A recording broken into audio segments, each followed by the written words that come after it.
turagushimye Uwiteka Mana yawe, turagushimye mwungeri mwiza, tugushimiye umwanya mwiza uduhaye, tugushimiye ko ngiye kwemera ko tugera aha kugira ngo tuganire ijambo ryawe, tugushimira iteraniro ry'umugisha uduhaye, tugushimiye mwami buri muntu wese witeguye kubana natwe muri uyu mwanya, nshimye ko atega amatwi tukaza kuganira, tukaganira ijambo ryawe, kandi icyo umwuka wera avuganira natwe twiteguye kwakira, twizeye, tudashidikanya, dufite imbaraga, kandi tuzi ko ijambo ryawe rizana impinduka. Urakoze ko tugiriye neza mu izina rya Kristo Yesu, amen. Tubahaye ikaze bene data, twishimiye namwe nkuko mudahwema kubana natwe.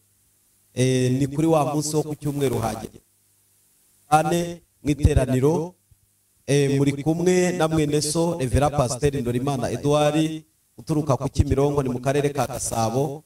Twishimiye kubana namwe rero, ntabwo twabura kubakira, ariko mbere yuko tubakira reka twifurize abapapa bose aho baherereye umunsi mukuru mwiza w'abapapa. Hari igihe abantu bajyaga barekara ariko ko habaho umunsi mukuru w'abamama, ngo se w'abapapa uriye. Rero wari uhari, Imana yari yarawuteguye, natwe turawishyimiramo, kandi twifatikanije n'abamama, abagabo bafite abamama uyu munsi rwose babiteho kandi babafate neza, nkuko natwe tujya tubafata neza ku munsi wabo, kandi byose bifataniriza hamwe kutuzanira ibyiza. Imana ibaho umugisha. Turabakiriye rero aho muherereye mwese, ntabwo twabura kubasuhuza abari Iburengerazuba, hari abadukurikira bari Nyamasheke, hari abadukurikira bari Rusizi, hari abadukurikira bari Rubavu, naho kandi ntekereza ko ni Iburengerazuba, hari abari Gikongoro, hari abari Ruhengeri, Iburengerazuba turabasuhuje. Imana ibaho umugisha. Twongeye gusuhuza kandi nabo mu ntara y'Iburasirazuba, Nyagatare, Manuka, Rwamagana, Kayonza, Ngoma, mwese mujya mudusuhuza. Uko mudusuhuza muvuga ngo muradukurikirana, turabasuhuje kandi twizeye ko turi kumwe kuri uyu munsi. Imana ibaho umugisha. Ntabwo twabura gusuhuza abantu ba Nyamata muradukurikirana, aho muri mwese abantu ba Nyamata, nubwo tutari twabonana, hari abo tuziranye ariko hari n'abandi tutaziranye. Mwese turabakiriye kandi tubahaye ikaze. Abari mu Burasirazuba kiriya gice cya Nyamata, Imana ibaho umugisha. Ntabwo twabura kandi kugaruka hano mu mujyi, akarere duturukamo, itorero rya Harvest rikoreramo, ariko bose ba Harvest Christian Church turabasuhuje mwese. Imana ibaho umugisha mudukurikiye kandi mugubwe neza. Ntabwo twabura gusuhuza mu murenge wa Kimironko by'umwihariko abadukurikiye, ndabizi neza ari abantu baba bari ahantu badukurikiye bacecetse batuje, hari abari mu nzu, hari abari mu kazi, tugira inshuti zacu zo ku masaro de coiffure, abo bantu turabasuhuje. Imana ibaho umugisha, twishimiye kubana namwe. Karere ka Nyarugenge turabasuhuje, uko nako baradukurikira, ndetse no mu karere ka Kicukiro tubahaye ikaze. Imana ibaho umugisha. Munyemerere kuri uyu munsi tuganire ijambo ry'Imana kuko tudahwema kuganira. Mfite icyo umwuka w'Imana yabaye kukubwira kuri uyu munsi. Ijambo ry'Imana akenshi abantu yurite nk'inyuguti ukaryumva nk'inyuguti, bikubera inyuguti, birikuye mu nyuguti ukarigira ubuzima. Rirakiza, riromora, rirahindura, rizamura uruntu, rimukuraho yarara akagera aha. Ijambo ry'Imana n'ubu nkuko umuntu arya akagira ubuzima, nkuko umuntu yambara agira ibimuranga ko ameze neza, ijambo ry'Imana niryo ritunga ubugingo, niryo ritunga ubuzima mu gihe. Iyo ribuze urapfa, kandi Bibiliya ry'Imana kandi ni ingota. Muri ubwo buryo tuza kuganira ijambo ry'Imana, mbahaye ikaze. Ndagira ngo dusome icyanditswe hanyuma mvuge ku nsanganyamatsiko yacu. Uyu munsi turaganira ku ijambo riboneka muri Yohana ubutumwa bwiza bwa Yesu Kristo ko bwanditswe na Yohana igice cya 14 wa mbere wonyine muri vango nimuhagarika imitima yanyu mwizere Imana nanjye munyizere. Muhagarika imitima yanyu mwizere Imana nanjye munyizere. Aya magambo yavuzwe na Yesu ayabwira intumwa ze mu gihe yararimo avuga ubutumwa. Byari bikomeye, byari bitoroshye, byari umuntu adashobora kubura guhungabana kuko bararwanywaga cyane. Yesu ntiyizerwaga nubwo uyu munsi abamwizera tubaye benshi kandi turacyana babeshi abagusha, ariko kandi Imana ikagira abandi ibyutse, kandi nabo yagushije mfite ibyiringiro ko bazahaguruka. Muri mubyutsa kuzagende, intego yacu ni ukubyuka tugakomeza tukagenda. Hari abantu baryamye rero, hari igihe umuntu agasinzira akajya gukunda gukoresha ijambo rivuga ngo ni ukugona. Iyo umuntu yabye Imana agasubira inyuma babyita kugwa, kandi umuntu ashobora kugwesha ariko bagwa ntibabyuke. Amatsiko yamubyutsa akomeza agende. Yazi abantu mu bibiri, hari abantu baguye bari mu byaha, hari n'abandi baguye batagifite ibyiringiro, batagifite kwizera k'iby'Imana yavuganye nabo yabikora ku buzima bw'agakiza, kuko hari abantu bakivuga ngo byararangiye. Ntabwo byarangiye, biracyakorwa. Ndagira ngo mvuge ku nsanganyamatsiko gato nshaka kuvugaho. Turavuga ku ijambo kwizera Imana n'uwo yatumye. Kwizera Imana n'uwo yatumye. Ni byiza ko wizera Imana ariko ukizera n'uwo yatumye. Rimwe na rimwe twizera Imana ariko ntitwizera abayikorera, ntitwizere abidutumaho. Uyu munsi ngutumweho, uyu munsi ngutumweho, ni wowe Imana intumyeho, ni wowe Imana imbwiye kuvugana nawe, ni wowe Imana imbwiye guhanurira ubuzima bwawe, ni wowe Imana imbwiye kugira ngo ngire icyo nkumenyesha. Imana mwizere n'uwo yatumye. Yesu abivuga yabibwiraga abantu bahagaze, bafite amaso, bafite amatwi, bafite amaguru, maze nk'uko maze bicaye nk'uko nawe waba uhagaze. Arababwira ngo nimuhagarike imitima yanyu mwizere Imana munyizere. Hari ibintu umuntu agomba kumenya. Werekera kose nta muntu wabonye Imana, nta muntu wabonye Imana. Werekera nta muntu n'umwe wigeze ubasha kureba Imana. Kwireba uzagende winjire ahantu mu rutare, noneho nzakunyuraho, nimara kukunyuraho uzambona igice kimwe. Mose ayirebye ayibona umugongo, ariko ntiyabasha kuyireba yose, abona mu bitugu byayo. Uwo niwe muntu wenyine Bibiliya itubwira ngo yabashije kubona Imana igiti. Kuva kose nta muntu n'umwe wigeze abasha kubona Imana, ariko hari uburyo yashatse kwiyereka abantu kugira ngo bumwe cyangwa ubundi, kuko Imana igisha, ariko ntitwiyereka ngo tuyirebe. Ubwa mbere buriya nushaka kumenya Imana, uko hari abantu bajajinga bakavuga ngo Imana ntibaho, ngo bamwe bakavuga ngo turutse ku nguge, ariko ibaza ubwenge umwana w'umuntu afite akisanisha n'inguge. Umwana w'umuntu afite ubwenge ku gipimo cy'indengakamere. Umuntu wabumbye indege akayikora, agakora ibintu bikomeye bibasha kugendera mu kirere n'ibigendera ku butaka, ariko kubera ko isi ziyobya umuntu akagera agakurikirana ngo muri filozofiye agakurikirana agasanga ngo umuntu yakomotse ku nguge. Inguge agasimba kadafite ubwenge nk'ubw'umuntu, ariko kuko ari ku isi iri iyo abantu bagezaho ibintu bitagenda bayoba izindi nzira bagatekereza ibintu uko bitari. Umuntu yaremwe mu ishusho y'Imana. Sinjya kuvuga mu itangiriro, umuntu ni ikiremwa giteye ubwoba. Igeze gukoresha amagambo aravuga ngo inyamaswa iba iteye ubwoba ikomeye ni umuntu.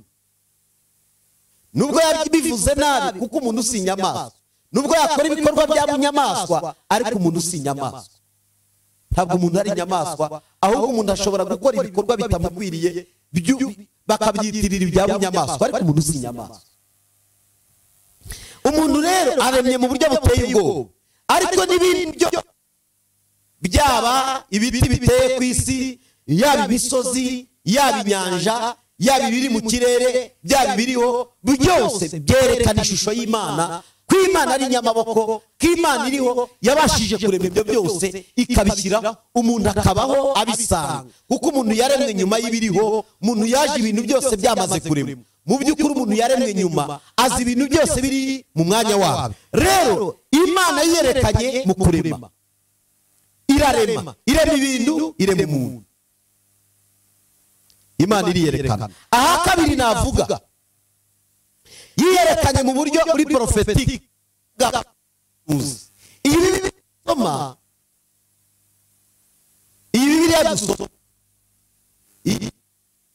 itswe n'abantu, ariko abantu bashorewe n'umwuka w'Imana bumvaga amagambo bakandika, bagafata amateka y'ibyabaye Imana yakoze mu bihe byashize bakandika.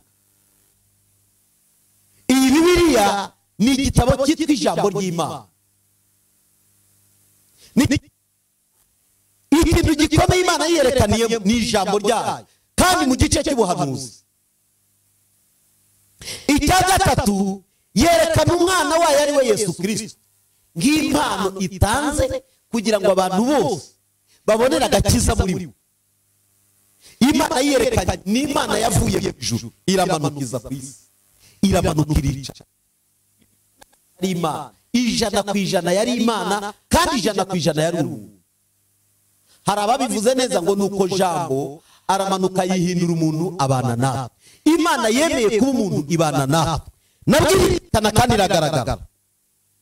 Ibintu bibiri yasabaga abantu kandi bikwiriye, yahoraga ibasaba ko bizera ibyo babwira binyuze mu kanwa kayo n'akanwa k'abahanuzi ba. Bajya bumva ijambo ry'Imana ariko ntibaryize. Kamubwiriza, ukamusengera, ukamuhanurira, ubwira ngo iyo ndwara si yatakagiriye, Imana izagutabara. Yagera hanze ngo ntabwo uzatabarwa, ukamubwira ngo Imana iravuze ngo uzaho ngo azapfa. Igihe cyose abantu bizera n'imajwi kuruta kwizera ijwi ry'Imana. Ariko umuntu akagera ku bintu bibikwiye, akagera akomeye, ni umuntu wizera ijambo, ni wizera iby'Imana ivuga. Yesu ari kumwe nabo, arabwira ngo nongeye kubabwira ijambo rya nyuma, nubwo ndi mu magenda, nubwo ndi mu marembera, n'ejo nzapfa, ejo bundi nzazuka. Ibi mubimenye, timuhagarike imitima, timuhagarike imitima. Ibisaba byose nimuhagarike. Guhagaritsa umutima, indwara yaguhagarika umutima. Ubukene bwinshi bw'igihe kirambye ujya buhagarika umutima. Intambara zo mu rugo zijya, amadeni ya banki ajya ahagarika umutima. Intambara zo mu muryango zijya zihagarika umutima. Igifungo gihagarika umutima. Umuntu atinya gereza, nubwo kandi tudatinya ibyaha. Niba utinya gereza ujye utinya n'ibyaha, kuko aho ibyaha biri na gereza ibituranye n'ibyaha. Kandi Imana itagufungiye mu y'umubiri, ishobora kugufungira mu y'umwuka. Nicyo gituma igihe cyose ukwiriye kwirinda ikintu cyitwa icyaha, kuko icyaha kituzanira kubohwa. Iyo umuntu atabaye imbohe y'umubiri, aba imbohe y'umutima, kuko ibyaha biboha umutima. Arababwira ngo mu bintu byose muzabamo mwe guhagarika umutima. Reka nkubwire, urankurikiye muri uyu mwanya, ndakubwiye ngo wihagarike umutima. Ibiri kukubaho byiguhagarika umutima, ibyakuyobeye byiguhagarika umutima, iyo ndwara si yawe ku buryo iguhagarika umutima. Uko yaje idakomanze yanagenda idasezeye. Nubona ibintu byinjiye bidakomanze ujye ubwira ngo uko mwinjiye mudakomanze niko mubasha kugenda mutanasezeye. Uko ibigusezera nibyo mwasezeranye, ibyo mutasezeranye bigenda bidasezeye. Uburyo bwose arababwira ngo ndimuhagarike umutima. Ibyakaduhagaritse umutima birahari bakundwa, birahari bwoko bw'Imana, birahari. Uyu urebye hirya no hino bikuzengurutse ubona wahagarika umutima. Ariko hari ijwi ry'ubuhanuzi, hari ijwi ry'umwuka, hari ijwi ry'Imana rikubwira ngo wihagarike umutima. Nubwo ureba ukabona ibiguhagaritse umutima bikuzengurutse, ariko ijwi ry'ubuhanuzi uyu mugoroba kuri aya masaha Imana iravugana nawe ngo wihagarike umutima. Wihagarike umutima. Niki kiguteye ubwoba? Wihagarike umutima. Niki gitumye urara wicaye? Wihagarike umutima. Niki gitumye wumva wahunga ukumva wagenda ugacika? Wihagarike umutima. Hari abantu bagira ibibazo bakumva igisubizo ari ukubihunga bagahunga bakagenda. Abenshi bagira ingombi igisubizo bakabona ko ari uguhunga. Abenshi bagira ibibazo ahantu runaka igisubizo bakabona ko ari uguhunga. Ikigutera guhunga no kwirukanka ni ukuhagarika umutima. Ijambo ry'Imana riratubwiye ngo timuhagarike umutima, mwizere Imana nanjye munyizere. Uwo ni Yesu avuze ayo magambo. Ibiduhagarika umutima biba bihari. Hari ijambo riboneka mu ngoma za kabiri cyangwa se igitabo cy'ingoma, igitabo cya kabiri cy'ibyo ku ngoma, igice cyaho cya 20 n'umurongo wa 20. Hari ijambo rivuze ngo bukeye bwaho bazinduka kare mu gitondo barasohoka bajya mu butayu bw'Itekowa. Bagisohoka Yoshafati arahagarara aravuga ati nimunyumve yemwe Bayuda mwe namwe batuye Yerusalemu, mwizere Uwiteka Imana yanyu mubone gukomezwa, mwizere n'abahanuzi bayo mubone kugubwa neza. Mwizere Uwiteka Imana yanyu mubone imbaraga zo gukomezwa, mwizere n'abahanuzi ibatumaho mubone kugubwa neza. Ijwi ry'ubuhanuzi ritera gutuma umuntu agubwa neza. Ijwi ry'ubuhanuzi ritera gutuma umuntu agubwa neza kandi igisubizo cy'ibyo yabuze atari yakibona. Iyo wemeye kwakira intumwa Imana igutumye, ukizera ijambo Imana ikize mu kanwa ke, ukaryizera ukarigirira icyawe, icya mbere ugubwa neza, icya kabiri urakomezwa. Abantu benshi dukunda gufata ibyo Imana ivuga tukabishyira ku ruhande, tugafata ibyo abantu bavuze akaba ari byo duha imbaraga. Ibaze kugira ngo abantu bakubwire amagambo uyahe imbaraga. Ibivugwa kuri wowe ujye ubanza urebe ninde wabivuze. Ni Imana. Niba ari umuntu ntibikagutera ubwoba, ntibikagusenye, ntibikakubuze kwizera Imana, ntibikakubuze kwizera ibyo Imana yavuze, kuko abantu bavuga ibyabo Imana ikavuga ibyayo. Tuzareba ibizaba niba ari byo bavuze cyangwa niba ari ibyo Imana yavuze. Ukwiriye kwizera ibyo Imana ivuga kuruta ibyo abantu bavuga. Ariko imitima yacu yumva ibyo abantu bavuga tukagenda twagize ubwoba ngo baravuze ngo nzapfa nte. Wababwiye ko utazapfa se ukuri, kuko ijambo rirwanya niriza gusenya icyo Imana yakuvuzeho. Uri uw'Imana ivuga ntabwo uri uw'abantu bavuga. Uri uw'Imana itekereza ntabwo uri uw'abantu batekereza. Uri uw'Imana yasezeranye kuruta ibyo abantu bagusezeranye. Icya mbere ukwiriye kwiga isomo rivuga ngo umuntu yavuga akabeshya. Hano mbibutse ko abantu batanga amasezerano bakabeshya. Ushobora kubwira umuntu ibintu ntubisohoze, ariko Imana yivuganye nawe, y'Imana ari ivuze, y'Imana ariyo isohoye ijambo ryayo. Ijambo ivuze irihagarara. Wizere Imana, wizere n'umuhanuzi w'Imana. Twizere Imana, twizere n'abahanuzi. Yego biragoye muri iki gihe. Abahanuzi mufite souvenir mbi kuri bo, mufite urwibutso rutari rwiza. Bamwe barabakomerekeje, abandi babateye inguma, abandi babateye ibibazo, abandi babateye kubuyoba, abandi babateye kuva mu byo mwari muhagazemo neza. Mufite inguma nyinshi, ariko nanone dukwiriye kwizera ijwi rituruka mu kanwa k'abahanuzi. hariho ababi hariho n'abeza, hariho abarwaye hariho n'abazima. Ushobora kuba wicaye ungurikiye uvuga ati pasiteri we wakubwira ibibazo nagize, abahanuzi banteye ibibazo, benshi mufite ibikomere mu ngo iwanyu, mufite ibikomere byaturutse mu bana biciye iyo nzira. Ariko nanone iri jambo n'ubuhanuzi butavangiye, iri jambo n'ubuhanuzi bwuzuye, iri jambo Bibiliya tubwira ngo uwizera Imana ntabwo azakorwa n'isoni. Ndaguhakaniye, niwizera Imana ukizera ijambo riva mu kanwa k'abahanuzi ntabwo uzakorwa n'isoni. Ntibishoboka, ntabwo ushobora gukorwa n'isoni. Wizeye ijambo ry'Imana ukizera ijambo riva mu kanwa k'abahanuzi ntabwo uzakorwa n'isoni. Yesaya bivuze mu gice cya 50 ku murongo wa 7 aravuga ngo kuko umwami Imana izantabara, nicyo gituma ntamwara, kuko umwami Imana azantabara. Uyu muntu yari afite ibyiringiro, yizeye neza ko uyu yizeye ari w'Imana data idashobora kumukoza isoni. Kandi niko kuri, iyo wizeye Imana ntabwo wakorwa n'isoni. Ariko akenshi kwizera none ejo tukaba twacogoye. Kwizera kwawe kwaracogoye, ongera urebe, wongere wizere Imana, wongere uhagarare mu mwanya wawe wizere Imana. Kandi Yesaya 41 mu murongo waho wa 10 hari uko abivuga, reka mbasome tuaganireho. Yesaya 41 umurongo waho w'10, reka dusome mu izina rya Yesu. Yesaya 41 ku murongo waho w'10 aravuga ngo ntutinye kuko ndi kumwe nawe, ntukihebe kuko ndi Imana yawe, nzajya ngukomeza ni koko nzajya ngutabara, kandi nzajya nkuramiza ukuboko kw'iburyo ariko gukiranuka kwanjye. Dore abakurakariye bose bazakorwa n'isoni bamware, abagutonganya bazahinduka ubusa ndetse bazarimbuka.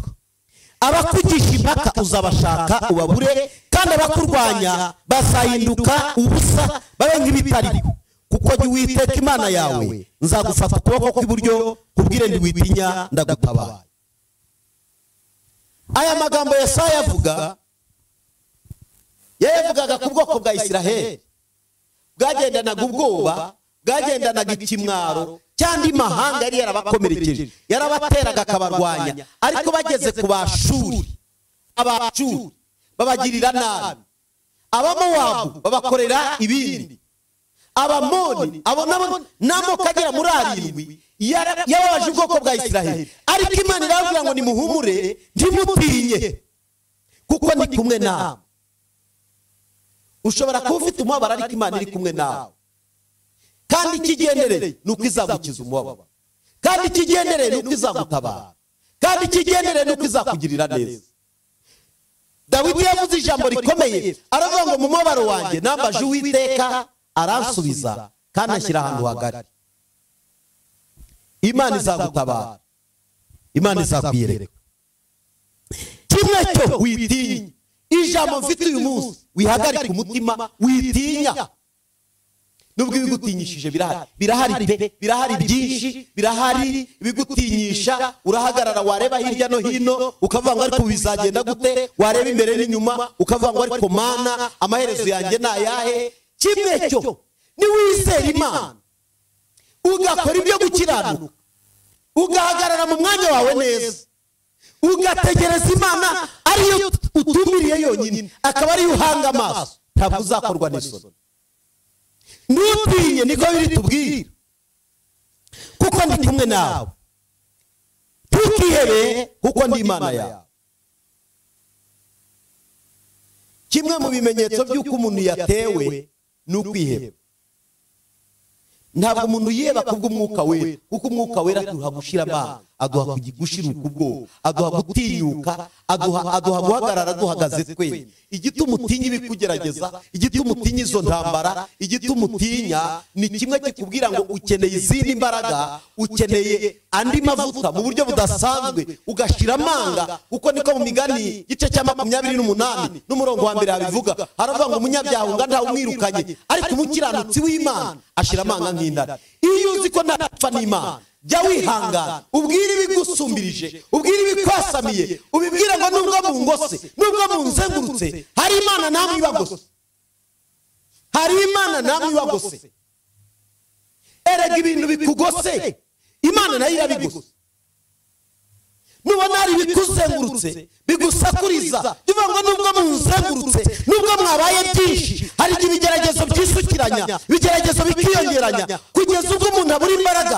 akagira ubwoba bw'ibizengurutse ariko dore igisubizo cyabo ibi bikuzengurutse nabyo nubwo ari byinshi Imana nayo irakuzengurutse ujye usubiza ngo nubwo mwanzengurutse muri byinshi ariko Imana yanjye nanjye iranzengurutse kandi namwe irabazengurutse. Iyo usomye ugasoma mu gitabo cya gitabo cy'abami gitabo cy'iby'abami abami ba kabiri igice cyaho cya 6 Elisa yigeze kuba ari kumwe na Gihazi abantu b'abanyabwoba hari igihe tubana n'abantu b'abanyabwoba batajya baduhumuriza kimwe kikubwira ko umuntu ari umunyabwoba ndashobora gutanga ihumure mu bana kimwe mu kikubwira ko abo mu bana ari abanyabwoba ari n'abantu batizera Imana nuko batajya batanga ihumure mu bana. Ihumure ntabwo riva mu byo tureba, ihumure riva mu gutumbira Imana. Iyo ureba Imana, iyo uhuje amaso n'Imana, icyambere ubona n'ubutabazi kuri wowe. Iyo ntacyo upfa n'Imana, iyo muri wowe nta kibazo ufitanye n'Imana, ukaba utaragiye kure y'Imana, kandi nanone niyo mwaba ufite icyo mupfa, Imana ni inyembabazi. Iyo wemeye guca bugufi irakubabarira. Ariko abantu benshi tubana nabo, twegeranye nabo, nabatubwira ibibazo ko bizatutembana, bizatugenza gutya, turabona ibyo birangiye, turabona nta maherezo ye. Ariko ijambo ry'ihumure riva mu bantu bizera Imana kandi badatinya. Ndashaka kubabwira umugabo bita Gihazi na Elisa ku gice cyaho cya 6 n'umurongo wa 14 dusome mu izina rya Yesu. Aravuga ngo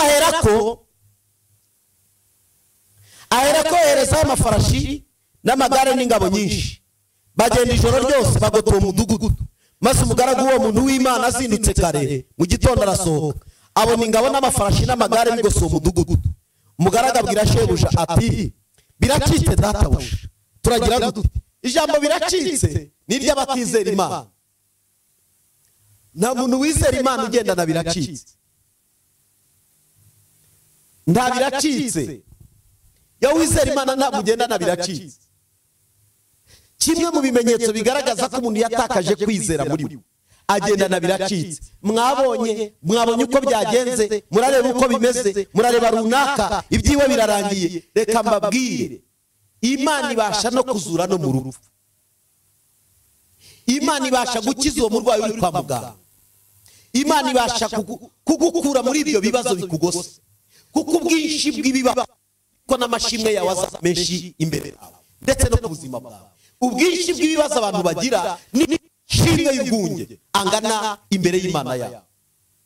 Ubwinshi bw'ibikuzengurutse niko guhamya Imana mu mbaraga nyinshi, ariko nawe uzayihamya. Ntabwo ubwoba bukwiye kuzanwa n'ubwinshi bw'ibikuzengurutse. Gihazi aterura amagambo aravuga ngo yewe mugaragu w'Imana Elisa, biracitse. Turabigenza dute? Biragenda gute ko tubona ingabo zamaze kugota umudugudu? Ngo Gihazi yari yasibonye. Hari abantu bagira amaso areba hano gusa akagarukira hasi, ariko amaso y'umwuka ajya abasha guhishura ibindi abantu batareba. Ndagira ngo nkubwire mwene data, amaso y'umwuka w'Imana aguhishurira ibirenze ibikuzengurutse. Kuko ibikuzengurutse, ndagira ngo nkubwire, Imana yawe nayo irabizengurutse. Ibyo bibazo bikuzengurutse, Imana yawe nayo irabizengurutse. Ikibazo nuko waba udafite Imana, ariko umuntu afite Imana acana na umva. Reka nkubwire, reka bibwire, reka bize. Ntabwo ikibazo ari uko byaza. Bavuga, batekereza ibintu, bakora ibyabo. Abarozi niyo baba benshi, abakugambanira bakagwira, bakiyongeranya. Ubwinshi bwabo, kukuzenguruka kwabo, ntabwo bisobanura ko Imana itagutabara. Dore Elisa igisubizo yatanze. Aramusubiza ati, witinya, bari kumwe arasenga ati reka ndakwinginze muhumura amaso Gihazi rebe maso musore w'Gihazi arareba abo sozi yuzuye amafaranga n'amagare by'umuriro bigose Elisa icyamba Imana ikaguhanda maso kwirirwa wiganyira n'iby'ubusa kwirirwa uririmba ngo ibihe ni bibi umwami uyoboye ibihe n'iminsi mu bihe bibajya abantu mu bihe bibajya yerekana igihe uri kurira abandi baba baseka ibyiza kwizera Imana bidukiza amarira kwizera Imana bidukiza kwiheba kwizera Imana bidukiza ibyago kwizera Imana bidukiza indwara kwizera Imana bijya bihuza n'abantu tutatekerezaga kwizera Imana birahamagara kwizera Imana n'uburinzi kwizera Imana icyambu kwizera ibyo bibazo si ibyawe iyo ndwara si yawe reka nkubwire ntawe waranguriye iyo ndwara uri kuvanga indwara yanjye warayiguze wayiguriye muri Yesu mu Yesu supermarket mu Yesu shop wayishopingiye iyo ndwara si yawe uwo mwijima si wawe umwijima ugomba kuba ari muzima umutima ugomba gukora neza nta birwara muri uvuga ngo ma ndi muzima wanemye ndi muzima kandi kubwo kwizera ijambo ryawe umubiri wanjye wose ni muzima jya wizera Imana uzabona gukira Imana ikiza uzabona kubohora Imana ibohora uzabona imbaraga z'umusaraba ariko abenshi twatakaje kwizera Elisa arahagarara aravuga ngo ma mbabarira umure Gihazi amaso muhumura amaso arebe ingabo zitugose uko zingana ngo Imana ikora ku maso y'uwo musore Gihazi ngo abona ngo ingabo zari zibagose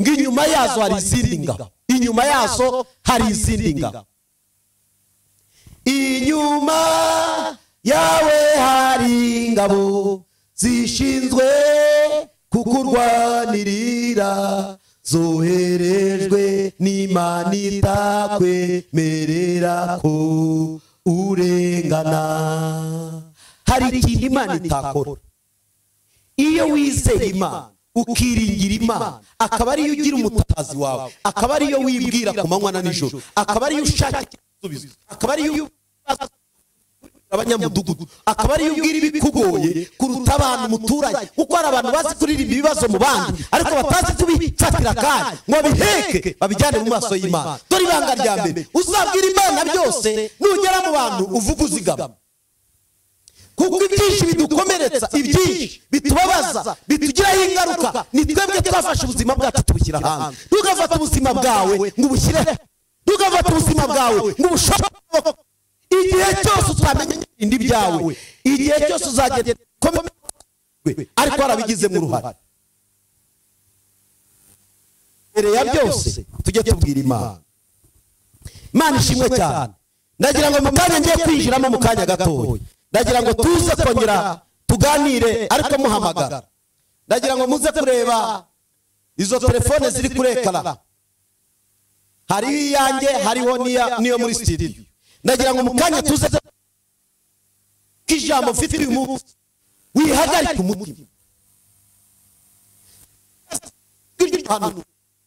mu mwanya nk'uwaye nawe wihagarika umutima Imana wizere n'abakozi bayo izere Imana wizere n'abayatoranyije izere Imana wizere n'ijambo ry'Imana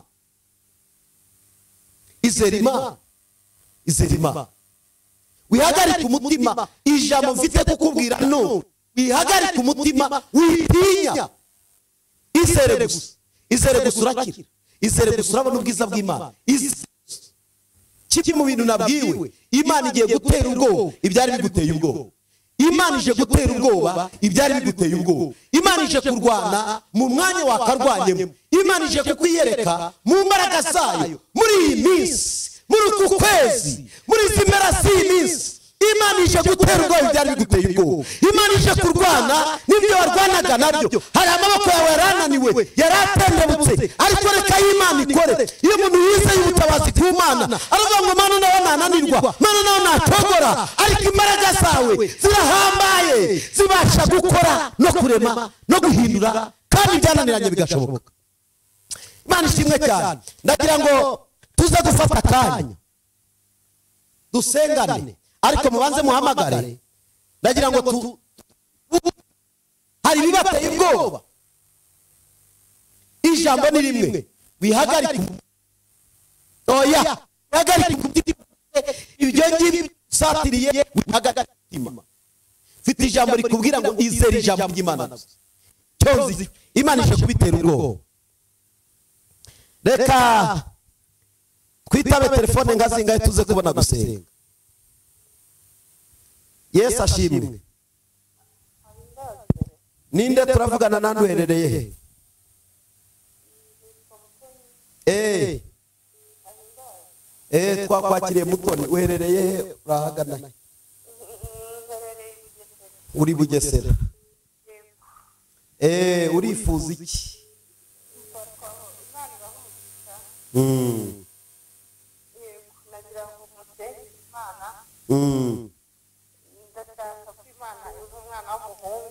Urashaka ko Imana iguha umwana w'umuhungu?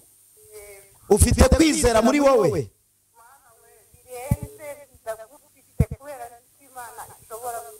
Imana nkorera yo mu ijuru iguha umwana w'umuhungu nk'uko bisabye, mu izina rya Kristo Yesu.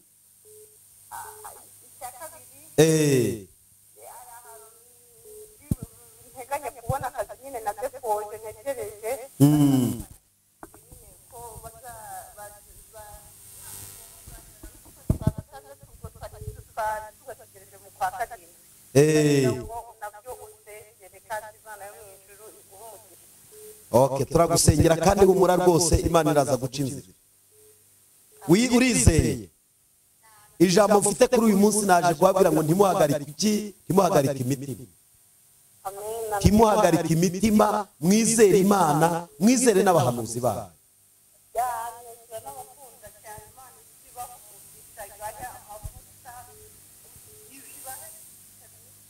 Murakoze, murakoze cyane. Amen, amen.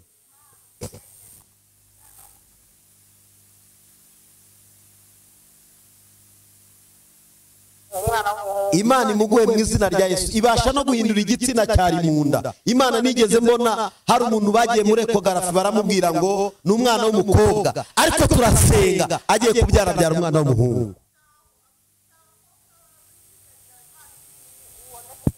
Umuhabwe mu izina rya Yesu, umuhabwe mu izina rya Yesu. Urakoze cyane, Imana iguhe umugisha. Reka alo, uherereye he? Witwa nde? Alo, murakoze. Reka dukoreshe telefone imwe, mukoreshe kuri iyi yo muri studio. Iyo ya 0830, iyo ya 0830 abari yo mukoresha muhamagara. Reka twe gukoresha telefone nyinshi. Iyangiriho uza kuyikoresha mpamagare tuvuye hano muri studio. Hanyuma reka dukoreshe ya studio kugira ngo tubashe kubakira kuri telefone imwe. Imana ibaho umugisha.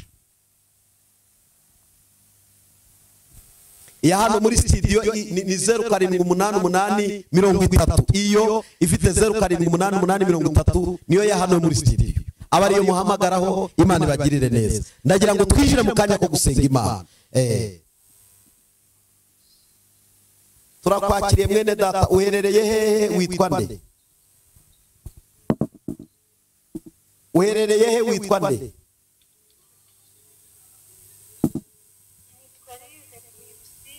Utuye Rusizi muwe murenge? Oliva. Muri Rusizi muwe murenge Oliva? Tugufashe iki? Urifuza ko twagusengera ku kihe cyifuzo cyawe? Imana ihindura amateka Oliva. Urakoze cyane, Imana iguhe umugisha. Turagusengera, Imana ikugirire neza. turakwakiriye. Witwa nde, uherereye he?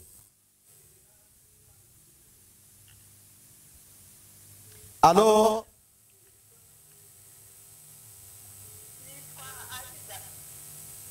witwa Aida. Witwa Aida, utuye he, urahagana i Kanombe. Urifuza ko twagufasha iki muri iyi saa? Turi mu kanya ko kuba tugiye gusenga, ariko dusengera mu ijambo rimwe ngo ntimuhagarike umutima, mwizere Imana, mwizere n'umukozi wayo uri hano muri studio. Yesu yaragiye ajya mu ijuru, ariko adusigira ubutware bwo gusengera abarwayi, bwo kwirukana abadayimoni, bwo gukandagira inzoka na sikoropiyo, bwo gufata imyuka yose no guhambira ibyananiranye no guhambura ibyahambiriwe by'abana b'Imana. Dufite ubutware, dufite ububasha, dufite ubushobozi.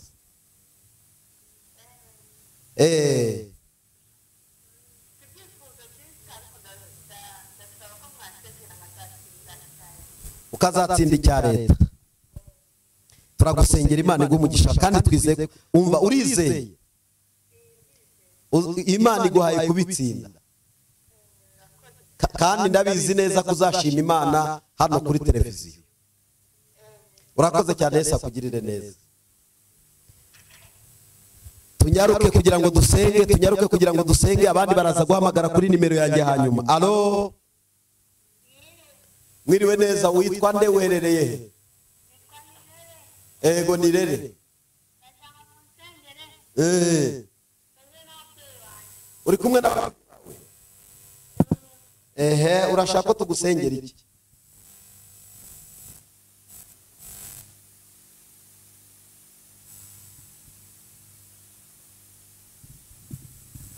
Alo, Nirere yagiye. Hanyuma nagira ngo tuze gusenga Imana.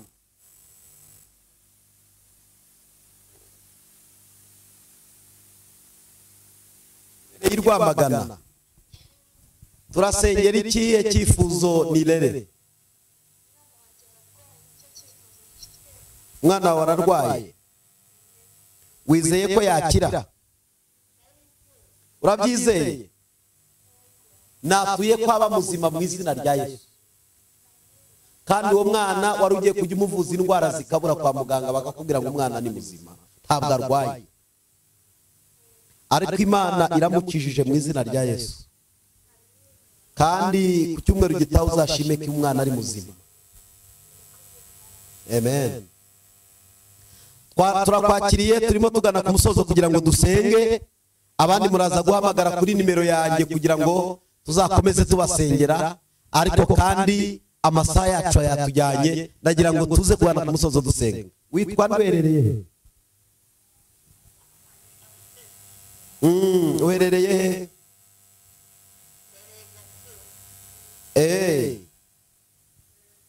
Okay, Gatsibo. Gatsibo, icyifuzo cyawe ni iki? Urifuza ko twagufasha iki? Shaka ko tugusengera. Tugiye gusenga, ufatanye natwe isengesho. Turagusengera. Ahubwo icyifuzo wumva twagufashamo ni iki? Ukazatsinda ikizamini cya leta. Imana iguye kugitsinda mu izina rya Yesu. Witwa nde, uherereye he? Tugana ku musozo, tugiye gusenga. Alo, witwa nde, uherereye he? Muraho neza? Twese hamwe mama turashima Imana, tuguwe neza. Yo, byiza cyane, kandi Imana ishimwe yemeye ko tuvugana. Imana ishimwe yemeye ko tuvugana.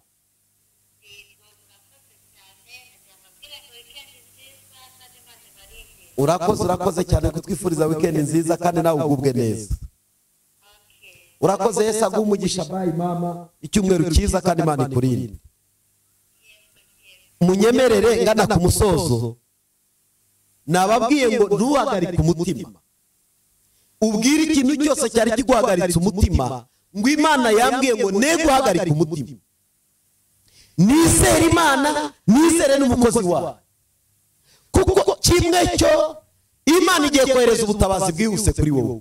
Imana igiye kohereza ubutabazi bwihuse aho utaburebaga, aho utabubonaga, Imana irabugufitiye. Aho utabwumvaga, aho utashoboraga kureba, Imana ibasha gutabarana n'igihe amaso yacu atagibasha kureba ibyo Imana igambiriye kudukorera. Ndagira ngo tugana ku musozo dusengere muri iri jambo. Gutegeka kwa kabiri igice cya 2:25. Gutegeka kwa kabiri igice sengeremo, hanyuma muraza kumamagara kuri nimero yanjye ya telefone nta kibazo. Haranditswe ku murongo wa 25. Tadusome mu izina rya Yesu. Uyu munsi ndatangira guteza ubwoba amahanga yose yo munsi y'ijuru ngo agutinye, bazumva inkuru yawe, bahinde imishyitsi, ubatere kubabara cyane. Amen. Uhereye uyu munsi Imana igiye gutangira gutera ubwoba ibyari biguteye ubwoba. Imana igiye gutangira gutera ubwoba ibyari bikwasamiye. Imana igiye gutangira gutera ubwoba intambara bari barimo bakurwanya. Humura, humura. Imana igiye gutangira gutera ubwoba kujya imbere. Imana tugiye imbere, intambara twarwanaga n'Imana. Imana tugiye imbere, ibyari biduteye ubwoba bitera ubwoba. Imana tugiye imbere, inzira zacu zibasha kuba inzira zimurikiwe. Imana igiye gutangira guteza ubwoba ibyari biguteye ubwoba. Navuze ngo wihagarike umutima, wizere Imana gusa. Wizere Imana gusa. Kandi wizere n'umukozi wayo. Ntabwo uzakorwa n'isoni. Humura, Imana iri kumwe nawe. Unyemerere tugiye gusenga, hanyuma ibindi turaza kugenda. Telefone nimero yanjye aho ngaho iherwa na 56. Nimero ya telefone ni 0788 67 88 56. Nongere nyisubiremo 8 8 5 Mushobora no kudukurikirana kuri channel yacu ya YouTube Duhumurizanye TV niko yitwa. Hanyuma mukabasha gukurikirana ijambo ry'Imana kandi ubuhanuzi bunyuraho. Mujye mwakira umugisha w'Imana, mubwakirane kwizera. Imana izahindura ubuzima mu izina rya Yesu. Murakoze, mureke dusenge. Mwami Yesu, turagushimiye. Tugushimira urukundo rwawe, tugushimira imbabazi zawe, tugushimira imigambi yawe. Ufite umugambi mwiza wo kugirira neza abakwizera. Ijambo ryawe riratubwira ngo nitukwizera ntabwo tuzakorwa n'isoni, nitukwizera ntabwo tuzamwara, nitukwizera ntabwo tuzacogozwa n'ibitugose. Uko ibitugose nawe urabigose, ibitugose ubasha kubidutsindira. Kuko wabwiye Gihazi, uramubwira ngo Gihazi we, reka ubwoba, reba ingabo zitugose. Hari ingabo zigose abana b'Imana, hari ingabo zigose abanyamasengesho, hari ingabo zigose abizera. Aka kanya buri muntu wese mu rwe ruhande kubwo kwizera ijambo ryawe, ibyari bimuteye ubwoba ubitera ubwoba, ibyari bitumye arara adasinziriye ubiteza ubwoba mu izina rya Kristo Yesu. Twe kuhagarara duhungabanywa n'inkubi z'imiyaga, duhungabanywa n'uburyo bwinshi, ahubwo twizera ijambo ryawe. Urakoze kubasha kugira neza, urakoze kubasha no gutabara mu bihe bikomeye, urakoze kubasha gusura n'abakizwa bagakizwa, impinduka zikagaragara. Urakoze kubikoze neza mu izina rya Kristo Yesu. Amen. Mugire umugoroba mwiza, amahoro abe muri mwe. Shalom, shalom.